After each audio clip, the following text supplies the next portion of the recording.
pretty early on to getting into headphones, I discovered how effective it can be to swap the pads on your headphones, how much of a change in the sound you can create with a relatively low cost adjustment. So today I wanted to talk a little bit about pad swapping and a few examples of things that have worked for me and a few stories maybe of things that have not worked for me.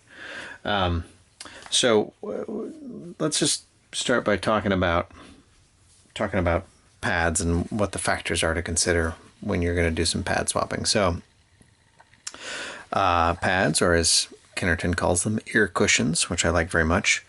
They're sort of like the room in which your ear sits, right? So if you listen to speakers, which is, primarily how I got into the audio hobby, was listening to speakers before I got into headphones.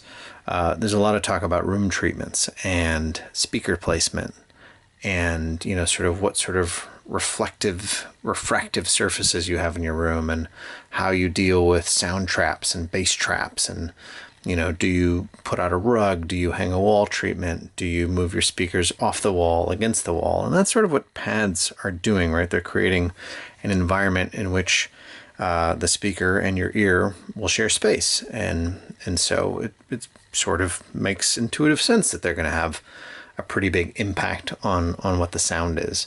So I think there's sort of three things to pay attention to. There's probably more. If you haven't seen any of my videos, then let me clear this up right now. I'm not an expert. I'm a guy who likes this stuff. But I'll tell you what I know and then go research it and figure out what I don't know. So I think when I look at pads, I look at geometry, I look at material, and I guess a subset of that is perforation, right? So the geometry, what's the distance from the speaker, inside the headphone to your ear, right? What's that Z distance, right? And then, what's like the angle, what's happening here? Because, pads, like, here we go, it's a great example, right? So obviously, if I put these same pads on the same pair of headphones, right, one of them is going to shift how the speaker inside the driver inside the headphone is pointed, right? So is it going kind of directly into the geometry of my ear or not, right? So distance, angle, and then size, right? What's the size of the room, right? And the shape of the room. Is it a circle? Is it an oval? Is it a racetrack? What's the shape that my ear is existing in? A lot of that geometry will also sort of affect seal, right? So how does it meet my head and form a good seal or not form a good seal? And do I want a good seal? And then of course comfort, right? Do I like how it feels? Like is the geometry match well with my particular human head shape, and do I enjoy it? So the second is material, right? So many materials, just like any other kind of textile. You've got animal hides, you've got sheep and cow, leather, you've got synthetic materials, you've got suedes and things that have like a texture to them versus leathers and pleathers and proteins that have more of a sort of a slick finish. And in my experience, things that are a little bit more sort of suede-like, have a little more texture, tend to sort of soften and absorb sound, and things that are smoother or harder or less porous tend to sort of refract sound. So, in my experience, the things that are a bit more sort of suede-like might sort of deaden things or tone them down or mellow them out, and things that are very hard or sort of shiny tend to sort of brighten things up or make maybe the mids a bit sharper. But your mileage may vary, and that's the thing about pad swapping, is that I feel like there's a little bit of science to it, but there's also a lot of art to it, which is just trying things and figuring out what works. The other thing to consider about material is that what's inside, what's not on the surface, but what's actually inside the pad. So take, for example, these are two pads by Kennerton, the ECL01 and the ECL02. Now, from a geometry perspective, they're very similar. I think you could argue one might look a little thicker, but they're very similar. But if you were to hold them and squish them, one of them collapses super easily. Like, this is very soft foam, and this is actually pretty sort of rigid or resilient foam. And the way in which that, you know, the clamp of the headphone and that interacts with your head is you get one that's much closer to your ear and maybe creates a bit sort of tighter of a seal, and one that is a little bit more standoffish and creates more room. So the material inside is going to make a difference as well.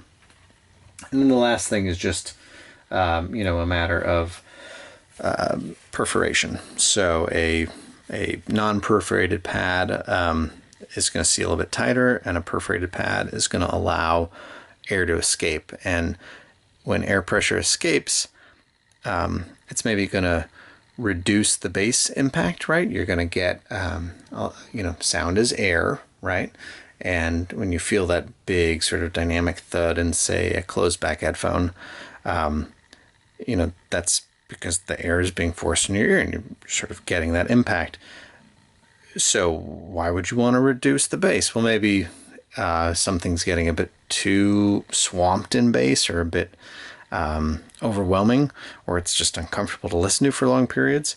But also because I guess what you tend to see is that if you don't let the air escape in a way that's sort of natural, you sometimes the bass gets overbearing and the mids get a bit lost. And so putting a perforated pad on a really bass heavy closed back headphone might sort of help the mids a bit, and maybe the sort of transitional space between the lower mids and the bass.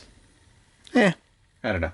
You got to try these things. Like I said, this is sort of the strategy that I look for, like when I'm trying to fix something, but at the end of the day, it's all trial and error to see what makes sense.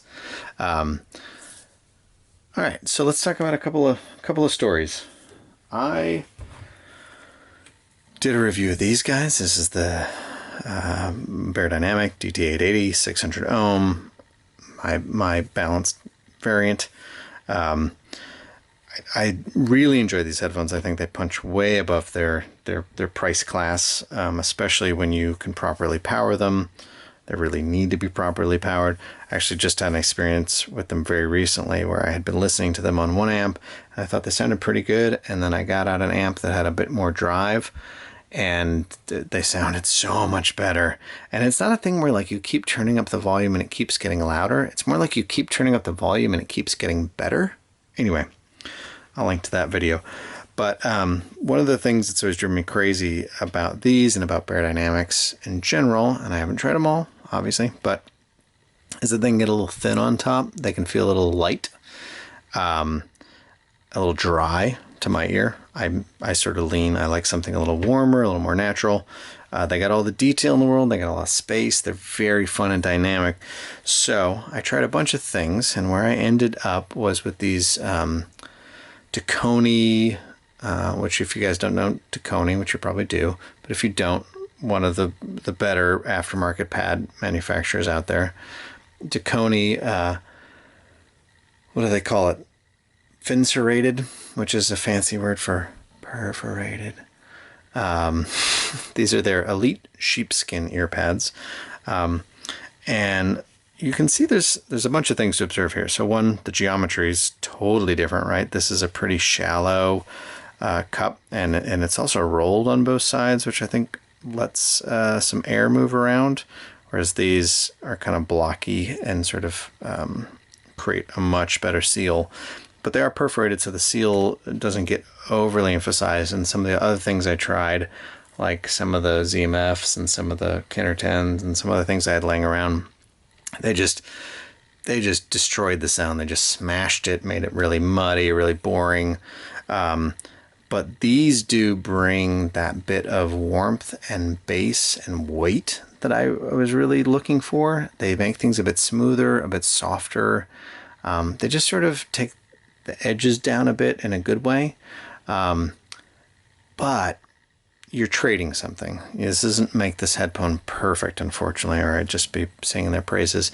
You lose a little bit of the magic, a little bit of that dynamic, whispery, airy energy that is sort of why I fell in love with these. So if I was going to listen to these all day, every day, I would absolutely put these pads on, because I think they make this a more well-rounded listening experience. But if I'm just going to put them on occasion and I want that DT880 600 ohm magic, I'm going to leave them off. So, pad story number 1. Pad story number 2. These are my prized Argon Modhouse Argon Mark IIIs. I've talked about these in previous videos. I will link to one of them. I got them originally with the ZMF protein pads. These are the oval pads, again, so geometry, right? Interesting geometry. Ear shape. These are the protein pads. This is, a fake leatherette sort of material. They come with a very soft foam, right? So they're really compressed. They make a very thorough seal, and they're very comfortable. They're also very insulating, so they can get a bit warm. And the Argons are known for their bass, and I think you have to attribute part of that to these pads. That big, smushy sort of seal is definitely a big contributing factor. So one of the subscribers here said, like, man, you gotta try the cowhide pads, because one of my major complaints is the midtones, right? So I feel like the Argons are incredibly V-shaped. They got this fun, very smart sort of high end, and they got this just killer bass. And then the mids are there. They're just sort of set back. They're just a bit recessed. And so they said, hey, try the cowhide variation. So I ordered up the ZMF cowhide, and you can see the geometry is pretty consistent here, right? Very familiar looking shape to the pad, but the material is very different. And even though the foam inside is probably still equally soft, the cowhide's much stiffer, and obviously the surface is very different.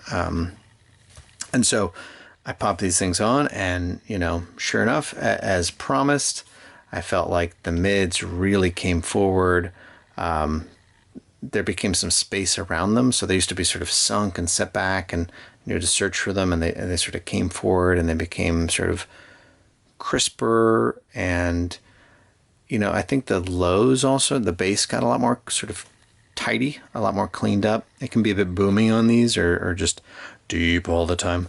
And so I think it really got tightened up. And so you maybe lose a little of that Argon just deep bass magic, but it becomes a much more well-rounded headphone, one that I would really put up against a lot of things. I mean, it's quite phenomenal for its price. And if you're thinking about ordering a pair of Modhouse Argons, I would get them with the cowhide personally.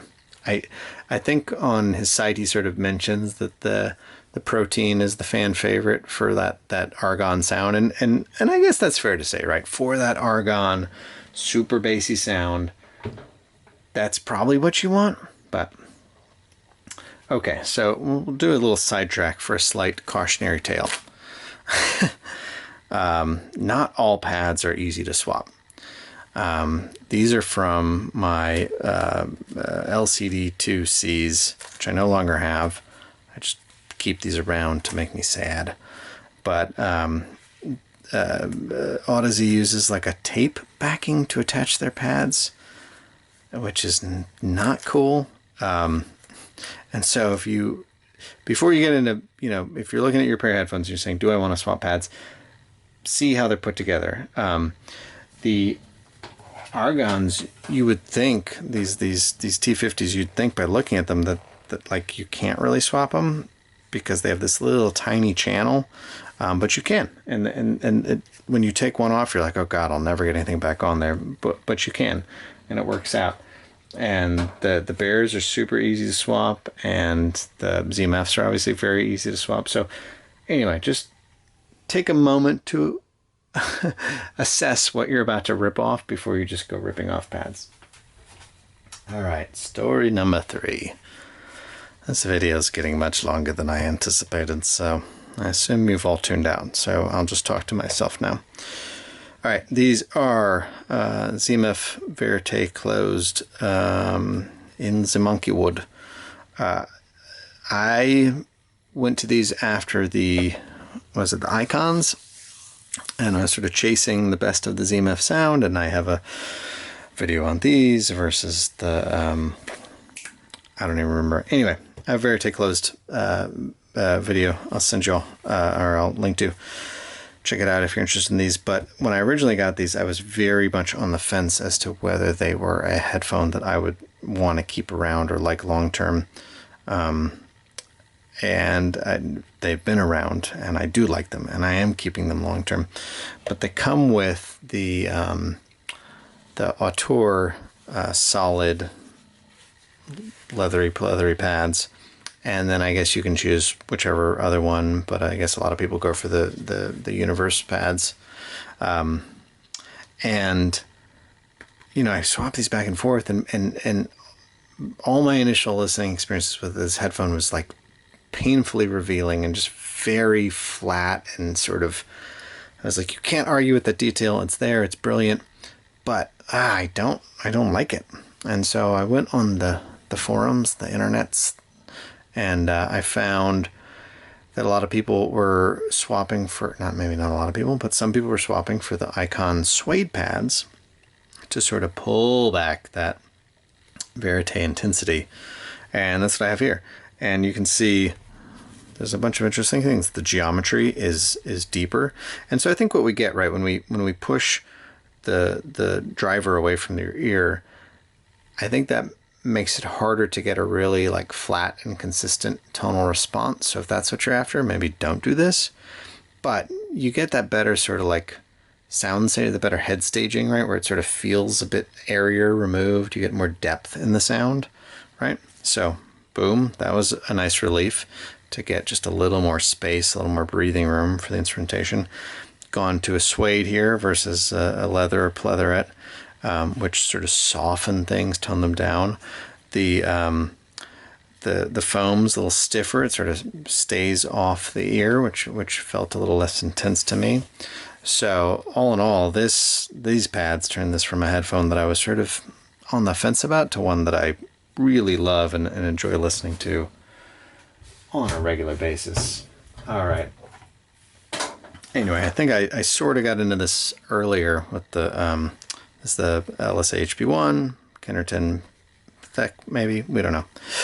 Anyway, Kennerton's got a whole series of what they call ear cushions, aka pads, and the sort of two primary ones are the ECLO1 and the ECLO2, and I'm sort of using this as an example earlier in the video when we were talking about like foam. These two, world of difference when you swap them out on this. This goes from a sort of very clean, pure, almost, I'm going to say analytical, but I think a very detailed, you know, sort of mids and highs focused headphone to a very well-rounded, nice, comfortable, warmer, bassier headphone. It might break up the separation a little bit, maybe cause a little smidge of reverberation, but all in all, just makes it a super well-rounded headphone. I couldn't have fallen in love with these without the ECLO2 pads. And I think it comes down mostly to a foam density, not a material and not a geometry. Okay, pads, swap them, try them, trade them with your friends, collect them all, have fun. If you like this video, subscribe. If you've had a cool pad swapping experience, a must-have pad, leave me a comment. Until then, Sidetrack, signing out.